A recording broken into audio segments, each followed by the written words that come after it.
Chers frères et sœurs, je voudrais commencer par une manière un peu paradoxale de commencer une homélie, mais qui va constituer à vous faire travailler. D'une manière qui va vous paraître assez légitime, assez simple, assez évidente, mais sur laquelle je pense que nous passons souvent un peu vite. Et cette manière de travailler, elle consiste à dire tout simplement, à vous dire intérieurement, en quelques secondes, dizaines de secondes, qu'est-ce que moi je retire de cette liturgie de la parole que l'Église m'a proposé d'entendre dans la messe dans laquelle je commence à participer. Parce qu'il n'est pas possible que le Seigneur ne commence à travailler qu'à partir du moment où j'ouvre la bouche. Le Seigneur est dans nos cœurs. Alors peut-être qu'il a commencé à travailler dans le cœur de tel ou tel qui a lu les textes de cette liturgie d'aujourd'hui pour se préparer à cette liturgie. Mais pour un certain nombre, il est bien possible que pour la totalité des textes, vous les découvrez en même temps qu'ils ont été proclamés. Mais qu'est-ce qui s'est passé? Est-ce que vous avez été surpris? Vous avez été consolé? Vous avez été éclairé? Un mot vous a touché, une expression. Vous avez ressenti quelque chose. Que s'est-il passé? Votre cœur sommeillait-il? Alors je vous laisse quelques secondes et je voudrais bien que vous vous disiez, mais, oui, finalement, qu'est-ce qui s'est passé? Qu'est-ce que je retiens? Qu'est-ce que l'Esprit Saint a commencé à faire en moi? Peut-être deuxième paradoxe, c'est que je commence par la fin. Est-ce que vous avez été, peut-être entre autres, touché par le fait que nous avons la vision de l'évangéliste Jean lorsqu'il écrit son évangile. Il y a encore beaucoup d'autres signes que Jésus a faits en présence des disciples et qui ne sont pas écrits dans ce livre. Mais ceux-là ont été écrits pour que vous croyiez que Jésus est le Christ, le Fils de Dieu, et pour qu'en croyant, vous ayez la vie en son nom. Donc le récit de l'évangéliste n'est pas celui d'un journaliste, n'est pas celui d'un historien, n'est pas celui éventuellement d'un sociologue, enfin, on peut. Il est celui de quelqu'un qui, ayant lui-même fait une expérience par rapport à un certain personnage, souhaite pouvoir transmettre cette expérience et la possibilité de vivre cette expérience. Et cette expérience, elle est Jésus est le Christ, le Fils de Dieu. Le Christ, le Messie, loin de Dieu, celui que Dieu nous envoie pour réaliser les promesses qu'il a faites à Israël. En croyant, vous aurez la vie en son nom.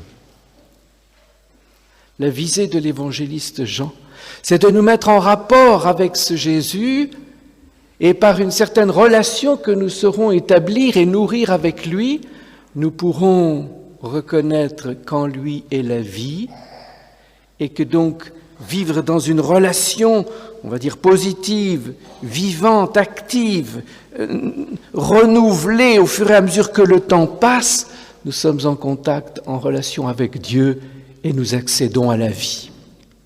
Et la vie de Jésus, de ce Jésus, et alors nous commençons à remonter l'histoire.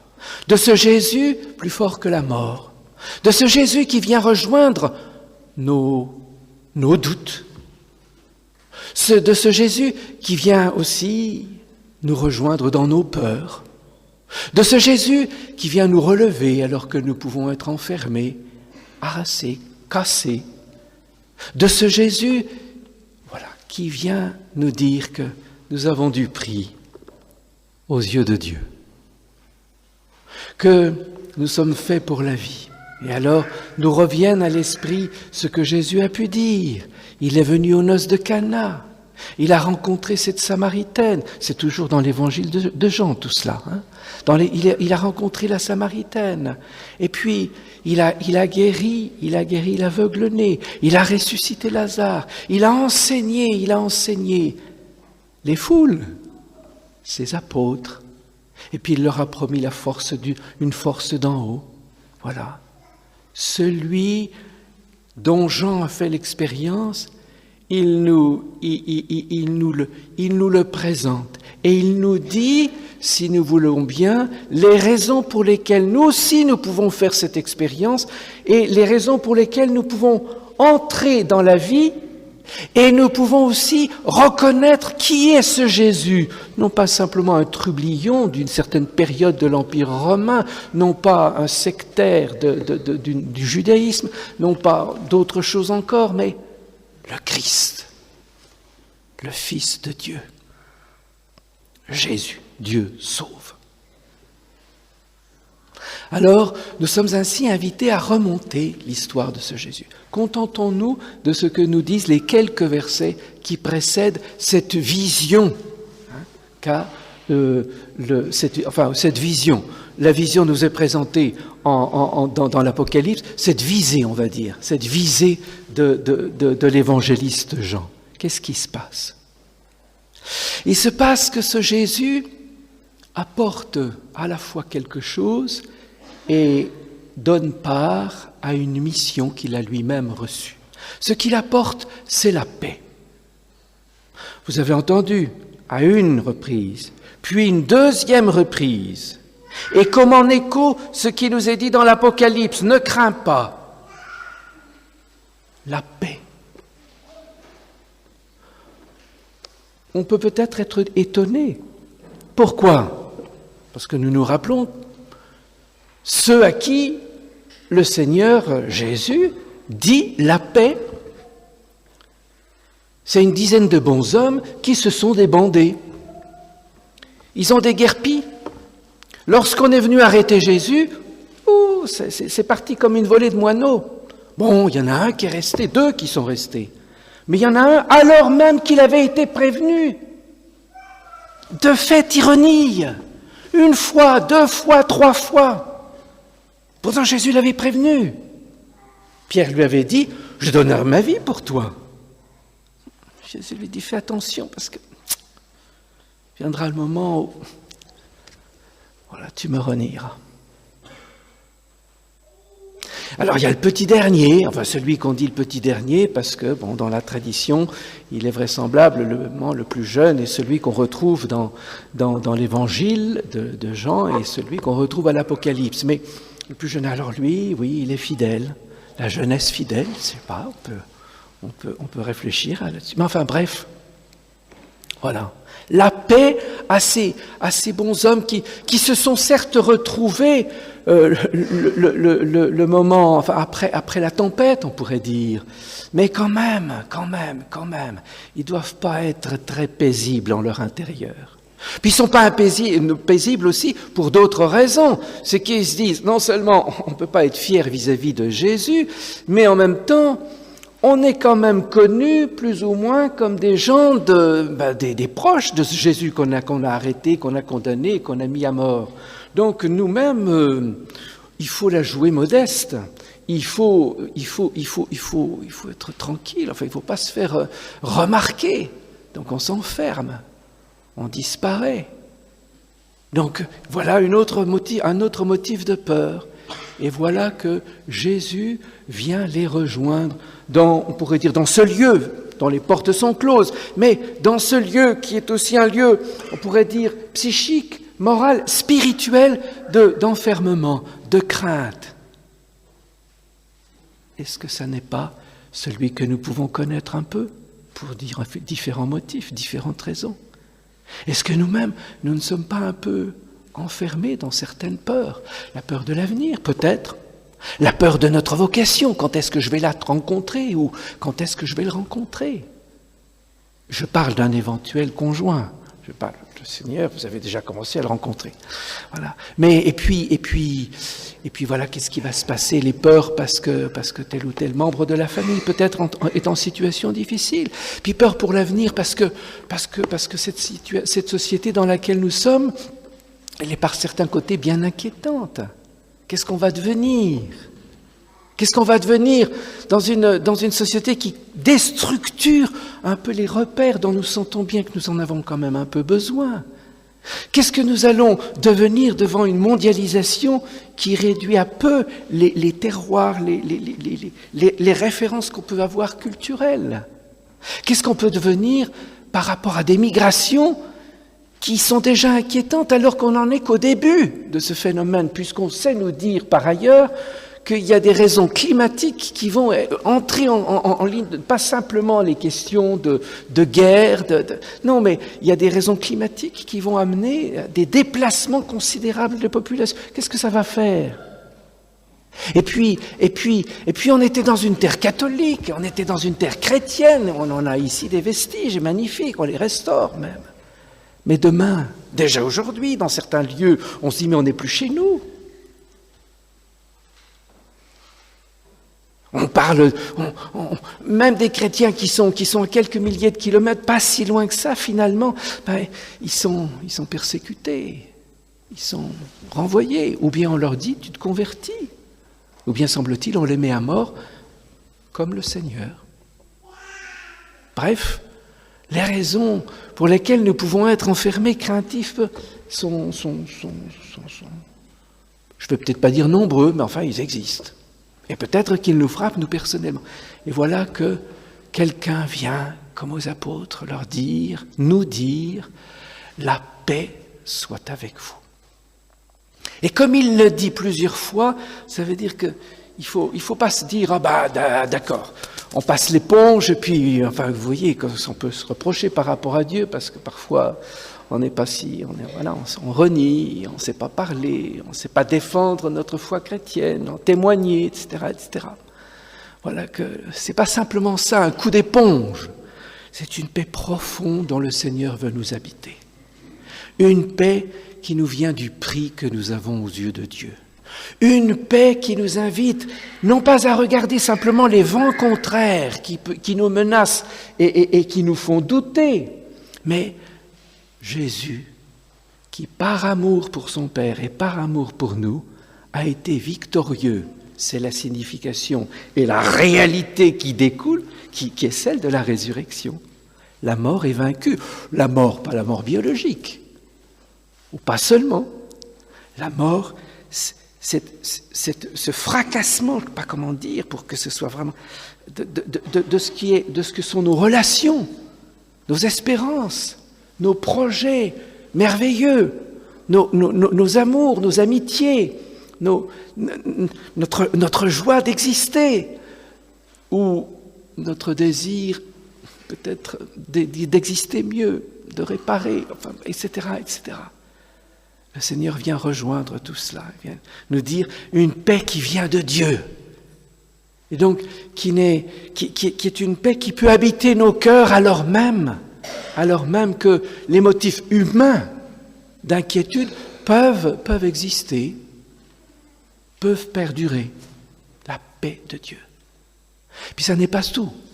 Mais voilà que celui qui dit « la paix soit avec vous », dit à ses apôtres « allez, c'est pas le tout maintenant, mais il va falloir sortir ». C'est-à-dire, c'est pas « bon, maintenant, vous me laissez tranquille et vous me laissez faire ». Ne vous faites plus remarquer, soyez sages, non, recevez l'Esprit Saint, et ceux à qui vous remettrez leurs péchés leur seront remis, recevez l'Esprit Saint. Jésus revient à quelque chose qu'il a déjà dit précédemment, vous recevrez une force d'en haut, elle vous rappellera tout ce que je vous ai dit, elle vous mènera à la vérité tout entière, elle sera pour vous une force qui vous habitera même dans les moments les plus critiques. Vous n'aurez pas préparé tant que ça votre défense, si tant est que vous êtes vraiment unis à moi. Voilà, la paix, recevez l'Esprit Saint, et puis, voilà, allez, en avant. Il ne nous démobilise pas par sa paix, au contraire, il nous mobilise et il nous donne part à sa propre mission. Comme le Père m'a envoyé, moi aussi je vous envoie. Donc c'est plus le moment de regarder à vos peurs, etc. La mission que j'ai reçue, je vous la confie. Et nous sommes, comme les apôtres l'ont été. J'en suis pour vous, j'espère, non pas à cause de moi, mais à cause de ce que je représente, le signe. La mission que Jésus a confiée à ses apôtres au Cénacle, il nous la confie à nous aujourd'hui. Alors la mission des apôtres est une mission tout à fait singulière, mais n'empêche que c'est à travers la mission qu'ils ont eux-mêmes reçue qu'ils nous donnent mission, à nous aussi, d'être les témoins de cette paix. Et qui plus est, ceux à qui vous remettrez leurs péchés, ils seront remis, c'est-à-dire la miséricorde de Dieu pour les hommes. Une miséricorde qui relève, qui ouvre, qui donne une espérance, un avenir, qui muscle, si vous voulez. Ce n'est pas une miséricorde un peu niaise, un petit peu guimauve, un petit peu... vous voyez, comment on pourrait dire qui coupe l'énergie, qui tarit. Non, c'est au contraire, elle envoie, elle donne force, parce que la miséricorde, l'amour de Dieu pour nous ne se décourage pas face à nos peurs, face à nos surdités, face à nos cécités, face à tout ce qui peut, quelque part, nous encombrer, nous empêcher d'avancer. Allez, la paix, recevez l'Esprit Saint debout. Allez, ah non, dites ma miséricorde. Les péchés sont remis. C'est-à-dire, nous savons le péché, il nous faut relire les péchés, ce que peut signifier le péché, non pas d'abord à la mesure de catalogue qu'on peut faire, mais le péché, c'est ce qui nous éloigne de Dieu, ce qui nous détourne de Dieu, ce qui nous sépare de Dieu. Et comment ? Par le manque d'amour. Dieu aime et nous n'aimons pas. Et nous n'aimons pas. Mais Dieu aime et nous pouvons sans cesse revenir à la source. Jamais tarie de cet amour de Dieu pour nous et pour nos semblables, qui eux-mêmes sont appelés à accueillir cet amour, à en vivre et à le partager. Voilà, c'est tout ça qu'il nous faudrait pouvoir reprendre, dans lequel nous devrions pouvoir comme demeurer, comme dit l'apôtre Jean, comme dit l'évangéliste Jean lui-même. Demeurer dans cette paix pour qu'elle pénètre dans toutes ces zones d'ombre, d'enfermement, de peur qui sont les nôtres. Recevoir l'Esprit Saint, je pense que vous êtes tous confirmés. Je ne vais pas faire un sondage, mais s'il y en a qui n'étaient pas confirmés, il n'y a pas d'âge. Hein, il n'y a pas d'âge. Il y a peut-être un âge, dans la tradition latine, on ne confirme pas au baptême. Mais voilà, je veux dire, il n'y a pas d'âge, c'est-à-dire il n'est jamais trop tard. Mais pour recevoir ce signe, ce don, cette communication de l'Esprit Saint qui adapte cet être que nous sommes à la mission qui est confiée par le Seigneur. Nous sommes enrichis des dons de l'Esprit pour servir, pour être témoins de cette paix, de cette miséricorde, de cet appel à vivre et à aimer comme le Christ dans toutes les situations de notre vie. Pas seulement quand nous allons à la messe, pas seulement lorsque nous prions, mais dans toutes les dimensions de notre vie, personnelle, affective, professionnelle, voilà, enfin, etc. Tout ce que nous sommes, tout ce que nous sommes. Je voudrais terminer par ceci. Il y a bien d'autres choses. Il faudrait parler de Thomas. Bon, alors je parle de Thomas quand même un petit peu pour dire que Thomas, c'est un vigoureux. Et puis il se laisse pas convaincre par les 10 autres. Pourtant, il les a suivis. Enfin, on nous parle de Thomas à un autre moment. Il essaye de prévenir Jésus que ça va mal se passer à Jérusalem. Et puis Jésus dit, mais on y va quand même. Alors, semble-t-il, Thomas, il dit, allons-y quand même, puisqu'il veut y aller. Bon, il a du caractère quand même. Hein. Mais voilà que il croit pas. Il se dit, moi, je veux égalité entre nous. Hein. Donc, ce que vous avez vécu, moi, je veux le vivre aussi. Et Jésus se laisse faire d'une certaine manière, l'humilité de Jésus. Il ne lui fait pas la morale. en lui disant quand même, ça fait 3 ans qu'on vit ensemble, tu devrais connaître quand même, d'accord, leur pauvreté, leurs limites de tes frères, mais quand même. Non, non, allez, viens, regarde mes plaies, mets ta main, ton doigt, cesse d'être incroyant, incrédule et sois croyant. Voilà, comme pour nous dire à nous aussi, nous savons bien, nous avons le témoignage de l'Église depuis 2000 ans, des figures de saints extraordinaires, et certaines nous les avons connues. Bon, il y a 10 ans, vous aviez 10 ans de moins, comme moi d'ailleurs, mais enfin bon, donc vous étiez très jeune, moi j'étais un peu moins. Et puis, Jean-Paul II, et puis d'autres qui sont quand même aussi récents. Les figures que le Seigneur nous donne pour nous dire, mais cet évangile, c'est pas, excusez-moi cette mauvaise expression, mais c'est pas du flan, c'est pas de l'illusion, c'est pas du virtuel, comme si on pouvait dire du virtuel n'est pas du réel. C'est vrai. Alors, Thomas, il est celui auquel nous pouvons nous confier lorsque, à certains moments donnés, notre route est plus difficile, pour quelque raison que ce soit, où il est plus difficile de réengager notre liberté, notre volonté à la suite de Jésus. Parce qu'on trouve que Jésus, parfois, il est compliqué, on ne comprend pas ce qu'il fait, on ne comprend pas où il est, on ne comprend pas comment il s'y prend, on ne comprend pas pourquoi aujourd'hui il ne continuerait pas à faire tous les signes qu'on aimerait bien qu'il fasse, ça faciliterait les choses. Voilà, Thomas. Alors, je finis par ceci. Keep ton cap, je crois, c'est ce que vous... Eh bien, cet évangile de Jean nous donne aussi un cap. Je vais l'aborder par un biais tout à fait singulier.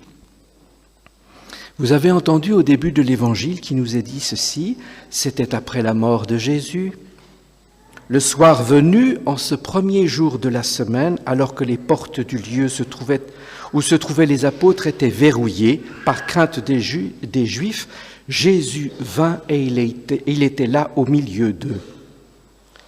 L'évangéliste Jean, vraisemblablement à la fin du 1er siècle, lorsqu'il écrit cet évangile, rappelle en ce premier jour de la semaine. Ce n'est pas un journaliste, comme je l'ai dit tout à l'heure, ce n'est pas un historien, et il fait mention de cet élément temporel, ce premier jour de la semaine. Vous savez peut-être qu'il y a une époque où on se disait Jean, c'est un spirituel. Il n'y a pas beaucoup d'historique, de réel, d'incarné chez Jean. Et puis chemin faisant, on s'est aperçu que Jean n'était pas